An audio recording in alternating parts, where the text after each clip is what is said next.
అమెరికాకు మరొక big shock. అమెరికాకు చెందిన విమానం ఒకటి మిస్సింగ్ అయింది. ఫ్లయింగ్ గ్యాస్ స్టేషన్ అని పిలిచే KC-135 స్ట్రాటో ట్యాంకర్ ప్రస్తుతానికి మిస్సింగ్ అయింది. ఫ్లైట్ రాడార్ 24కి సంబంధించిన వెబ్సైట్లో మనం చూడొచ్చు. దానికి సంబంధించిన ఫ్లైట్ పాత్ని మొదటగా ఇరాక్ నుంచి బయలుదేరింది. ఇటు దుబాయ్ నుంచి బయలుదేరిన తర్వాత గల్ఫ్ ఆఫ్ పర్షియా పరిసర ప్రాంతాల్లో చక్కర్లు కొట్టింది. ఒక 4-5 రౌండ్స్ అక్కడ వేసింది. చూడండి, ఆ 4-5 రౌండ్స్ వేసిన తర్వాత ఖతర్ వైపు వెళ్తున్న సమయంలో ఒక్కసారిగా అదృశ్యమైపోయింది.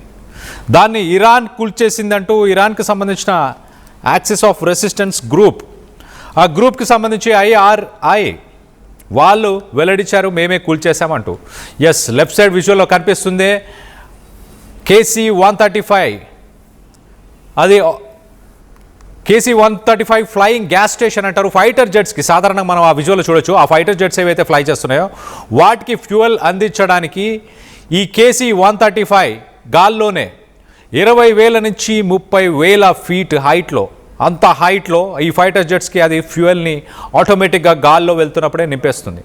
అలాంటి ఫ్యూయల్ ట్యాంకర్స్ని ఇరాన్ కూల్చేసిన అని చెప్పుకొస్తుంది. ఎస్, ఎగ్జాక్ట్లీ మనం చూస్తున్న విజువల్లో అదే KC-135 పర్షియన్ గల్ఫ్ మీదుగా వెళ్తుండగా 7,700 ఫీట్ ఆ హైట్లో ఉన్నప్పుడు ఒక్కసారిగా డిస్ట్రెస్ సిగ్నల్ని పంపించింది.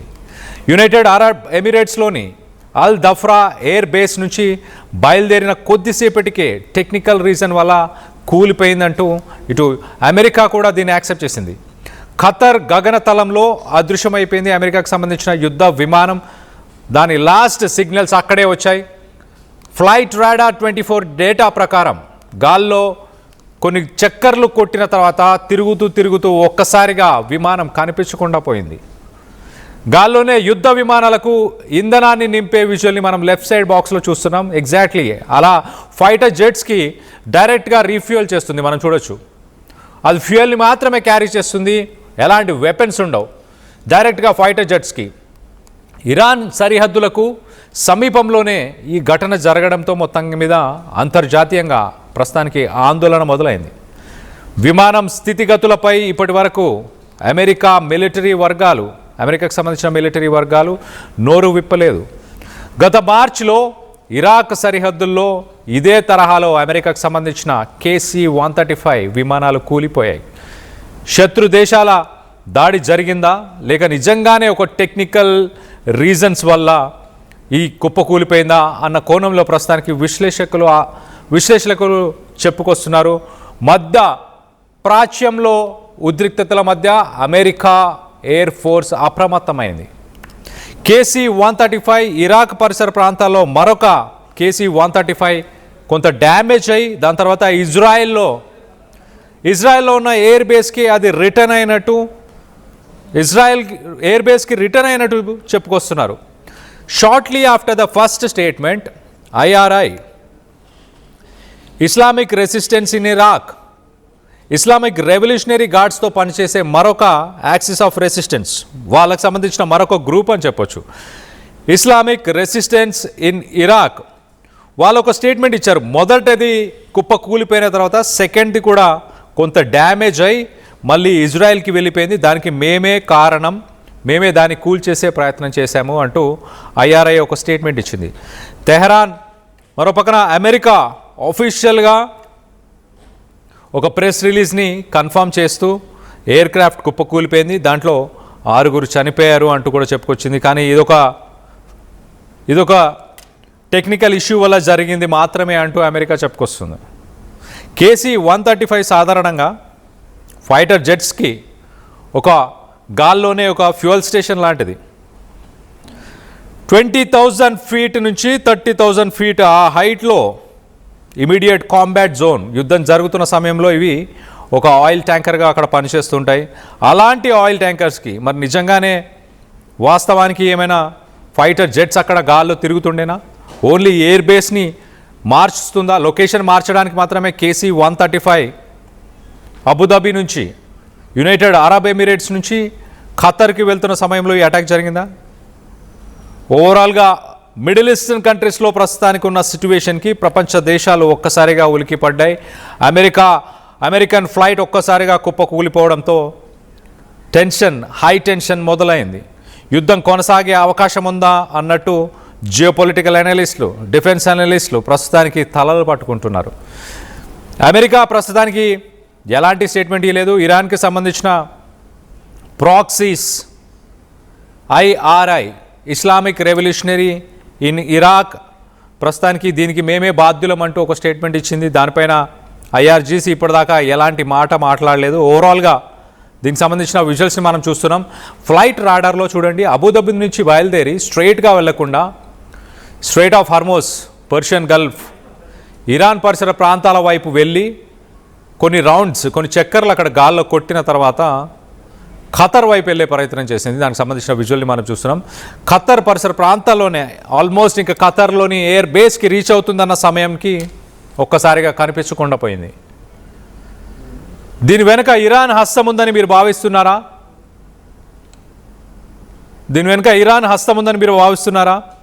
కొన్ని కథనాల ప్రకారం, ఇంటర్నల్ మిలిటరీ లీక్స్ ప్రకారం మిడ్ ఎయిర్ కొలిషన్ ఎవిడెన్స్ ఉంది అంటూ చెప్పుకొస్తున్నారు. అంటే గాల్లోనే ఉన్న సమయంలో ఒక మిడ్ ఎయిర్ కొలిషన్, అంటే మిసైల్ వచ్చి తగలడం కాదు కానీ వేరే ఫైటర్ జెట్ని తగులుకుందా, దేనికో తగులుకొని మొత్తానికైతే డ్యామేజ్ అయింది అంటూ చెప్పుకొస్తున్నారు. 2 KC-135 ఇవి అమెరికన్ ఎయిర్ ఫోర్స్లో 1960 నుంచి పనిచేస్తున్న ఫ్యూయల్ స్టేషన్స్ అని చెప్పొచ్చు. ఈ ఫ్యూయల్ స్టేషన్స్ని మరి ఇప్పుడు ఇరాన్ కావాలనే టార్గెట్ చేసిందా, ఇతర కారణాలు ఏమైనా ఉన్నాయా? దీనికి సంబంధించి మరింత డీటెయిల్గా మాట్లాడుకునే ప్రయత్నం చేద్దాం.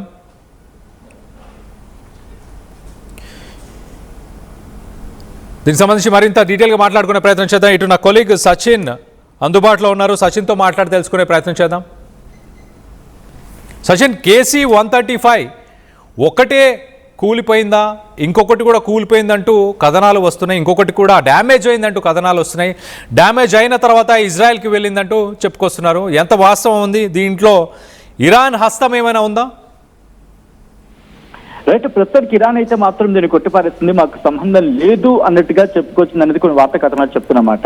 బట్ ఎవరి పాత్ర ఏంటి అనేది ఇంకా డీటెయిల్ ఇన్ఫర్మేషన్ రావాల్సి ఉందని చెప్పుకోవడం అతిశక్తి లేదు.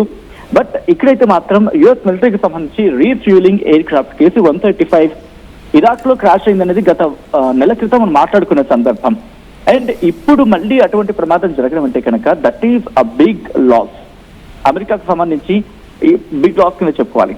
బట్ దాని గురించి డీటెయిల్ గా మాట్లాడుకునే ప్రయత్నం చేద్దాం. బట్ అంతకన్నా ముందు ఏంటంటే అసలు KC-135 అక్కడ ఎందుకు వెళ్ళింది అనేది మాట్లాడుకోవాల్సిన సందర్భం. దీని గురించి ఇప్పుడు తీవ్రమైన చర్చ జరుగుతుంది. అసలు KC-135 అక్కడికి ఎందుకు వెళ్లాల్సి వచ్చింది అనేది ఇప్పుడు నేను మీకు ఫస్ట్ చెప్పే ప్రయత్నం చేస్తాను. KC-135 ట్యాంకర్ అక్కడ ఎమర్జెన్సీ డిక్లేర్ చేయడం జరిగింది ఓవర్ స్ట్రైట్ ఆఫ్ హార్మూజ్ అనేది. ఆ తర్వాత రాడార్ సిగ్నల్ నుంచి పూర్తిగా మాయమైపోయింది అనేది ఇక్కడ నేషనల్ మీడియాలో కావచ్చు, ఇంటర్నేషనల్ మీడియా కోచ్ చేస్తున్నమాట.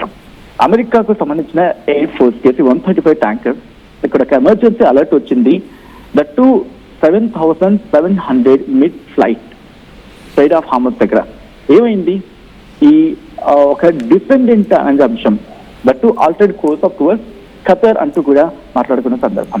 ఒక్కసారిగా ఇబ్బందికర వాతావరణానికి గురైంది అనేది ఇటు నేషనల్ మీడియా పోస్ట్ చేస్తుంది. యుఎస్ కి సంబంధించిన గ్యాస్ స్టేషన్, ఒక మాటలో చెప్పాలంటే ఇది కదిలే గ్యాస్ స్టేషన్ గా మాట్లాడుకుంటుంటారు. అండ్ ఎమర్జెన్సీ మూమెంట్ జస్ట్ దానికి అందిందని చెప్పుకోవాలి. దీని గురించి ప్రస్తుతం డీటెయిల్ ఇన్వెస్టిగేషన్ జరుగుతోంది. బోయింగ్ KC-135 స్టార్టర్ ట్యాంకర్ ఒక 7,700 డిస్ట్రెస్ సిగ్నల్ పర్షియన్ గల్ఫ్, ఇరాన్కి సంబంధించిన పర్షియన్ గల్ఫ్ దగ్గర ఈ ప్రమాదానికి లోనయ్యింది. అయితే ఇది అల్-దఫ్రా ఎయిర్ బేస్ నుంచి, UAEలోని అల్-దఫ్రా ఎయిర్ బేస్ నుంచి ఇది ఖతర్కు వెళ్తున్న సందర్భంలో ఖతర్ ప్రాంతంలో దీని సిగ్నల్స్ ని కోల్పోయింది. దీని ఎమర్జెన్సీ అనేది అన్క్లియర్ గా, అంటే కాజ్ ఆఫ్ ఎమర్జెన్సీ అన్క్లియర్ చెప్పుకుంటున్నారు. అయితే అఫీషియల్ ఈ అంశానికి సంబంధించి మాత్రం అఫీషియల్ గా ఎక్కడ పెద్దగా కన్ఫర్మేషన్ రావట్లేదు.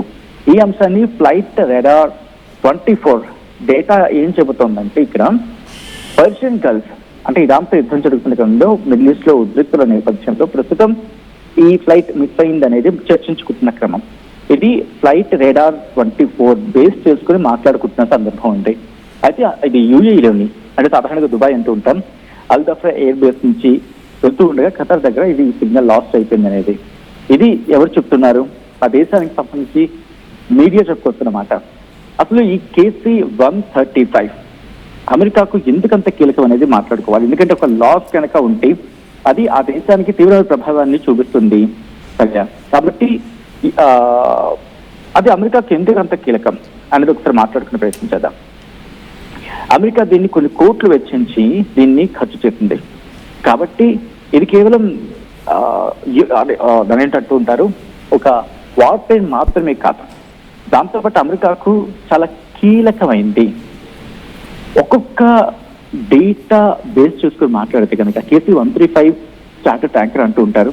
అమెరికా సైనిక వ్యవస్థలో ఫోర్స్ మల్టీప్లేయర్ గా దీన్ని పరిగణించబడుతూ ఉంటుంది.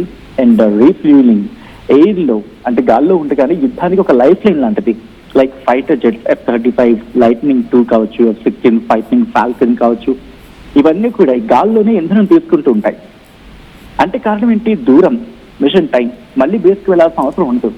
ఇది లేకపోతే కనుక లాంగ్ రేంజ్ ఆపరేషన్స్ చాలా కష్టం అవుతుంది. గ్లోబల్ రీచ్ ఉంటుంది. ఎందుకంటే ఎక్కడికైనా దాడి చేయగల సామర్థ్యం గురించి మాట్లాడుకుంటారు. అమెరికా ఎక్కడైనా ఎప్పుడైనా ఎయిర్ పవర్ ప్రాజెక్ట్ చేయగలరు. ఎగ్జాంపుల్ మిడిల్ ఈస్ట్, లేకపోతే యూరోప్, ఇండో పెసిఫిక్, ఇలా. ట్యాంకర్ లేకుండా ఈ రేంజ్ అనేది దానికి అసాధ్యం. యుద్ధంలో సంక్షోభ సమయం వచ్చిందంటే ఫైటర్స్ త్వరగా దూర ప్రాంతాలకి పంపాలి. పంపించిన తర్వాత మళ్ళీ తిరిగి రావాలంటే కనుక కొన్ని సందర్భాల్లో అక్కడే గాల్లోనే ఉండాల్సి రావచ్చు. అటువంటిప్పుడు ఆ ఫ్యూయల్ అయిపోతే మిడ్ ఎయిర్ లో. కాబట్టి KC-135 ఉండడం కారణంగా జెట్స్ మధ్యలోనే రీఫ్యూయల్ చేసుకుని ముందుకు వెళ్లే అవకాశం ఉంటుంది. ఫైటర్స్ గంటల పాటు ఆకాశంలోనే ఉండగలప్పుడు ఎయిర్ డిఫెన్స్ చాలా కీలకం. ఒకసారి 24/7 ఆకాశంలోనే ఇవి పహరా కాయాల్సి ఉంటుంది. కేవలం ఫైటర్స్ కి మాత్రమే కాదు, అమెరికాకు సంబంధించి B-52 స్ట్రాటో ఫోర్ట్రెస్ అంటూ ఉంటారు కదా, సో ఇది అలాగే ట్రాన్స్పోర్ట్ ఎయిర్ క్రాఫ్ట్ అన్నింటికీ కూడా ఇది ఫ్యూయలింగ్ ఇస్తూ ఉంటుంది. అంటే ఇంధనాన్ని సప్లై చేస్తూ ఉంటుంది. దాంతోపాటు శత్రువులకు ఒక స్పష్టమైన సందేశం, అమెరికా దూరం వెళ్ళగలదు, అక్కడ ఆగగలదు అని చెప్పి ఒక సైకలాజికల్ పవర్ఫుల్ ఇష్యూని, లేకపోతే ఒక పవర్ఫుల్ మాటని పంపించడం అర్థం అనుకోవచ్చు. దీన్ని బట్టి కొత్త ట్యాంకర్లు వచ్చినా కూడా, అంటే KC-46 కావచ్చు, ఇలా వచ్చినా కూడా KC-135 ఇప్పటికీ విస్తృతంగా ఉపయోగంలో ఉంది. కారణం ఏంటంటే దీని రిలయబిలిటీ, దాంతోపాటు ఇది పెద్ద ఫ్లీట్. ఇది పాత ప్లాట్ఫామ్ 1950s డిజైన్ గురించి and advanced air defence risk గురించి మాట్లాడుకుంటుంటారు దీని లిమిటేషన్కి వచ్చినప్పుడు. అందుకే రీప్లేస్మెంట్ గా KC-46 పెగాసస్ ని తీసుకొస్తుంది అమెరికా. అసలు KC-135 లేకుండా America air power short range అవుతుంది, గ్లోబల్ ఆపరేషన్స్ లో అవుతాయి. KC-135 ఉన్నందుకే America air force anywhere any time strike చేయగలుగుతోంది అనేది ఇటు విశ్లేషకులు కావచ్చు, నిపుణులు చెప్పే మాట. కాబట్టి ఒకవేళ ఈ KC-135 కోల్పోవడం అంటే అమెరికా ఒక కీలకమైన ఒక ఆయుధం కాదు, కొన్ని కోట్ల నష్టం, దాంతో పాటు ఒక స్ట్రాటజిక్ గా పట్టుకోల్పోయిన సందర్భం అవుతుంది. అండ్ అటాక్ వెళ్ళాలనుకుంటే జెట్స్ కి రీఫిలింగ్ కి ఇబ్బంది అవుతుంది. కాబట్టి చూడాలి అమెరికా నుంచి ఎటువంటి రియాక్షన్ ఉంటుంది అనేది. సరియా. Right Sachin, thanks for the latest update. మొత్తం మీద మధ్యప్రాచ్యంలో ఉద్రిక్తతలు మధ్య అమెరికా ఎయిర్ ఫోర్స్ అప్రమత్తమైంది. ఒక్కసారిగా శత్రు దేశాల దాడి జరిగిందా లేక సాంకేతిక లోపమా అన్న కోణంలో విశ్లేషకులు ప్రస్తుతానికి విశ్లేషిస్తున్నారు. దీనికి సంబంధించి మీరేమనుకుంటున్నారు? KC-135ని ఇరానే కూల్చేసిందని మీరు అభిప్రాయపడుతున్నారా, లేకపోతే నిజంగానే ఒక టెక్నికల్ ఇష్యూ వల్ల ఫ్లైట్ కూలిపోవడం జరిగిందా? దాంట్లో ఉన్న 6 కూడా చనిపోయారు. 6 అమెరికాకు సంబంధించిన ఎయిర్ ఫోర్స్ సోల్జర్స్. దీనికి సంబంధించి మీ అభిప్రాయాలు ఏంటనేది కింద కామెంట్ రూపంలో తెలియపరచండి.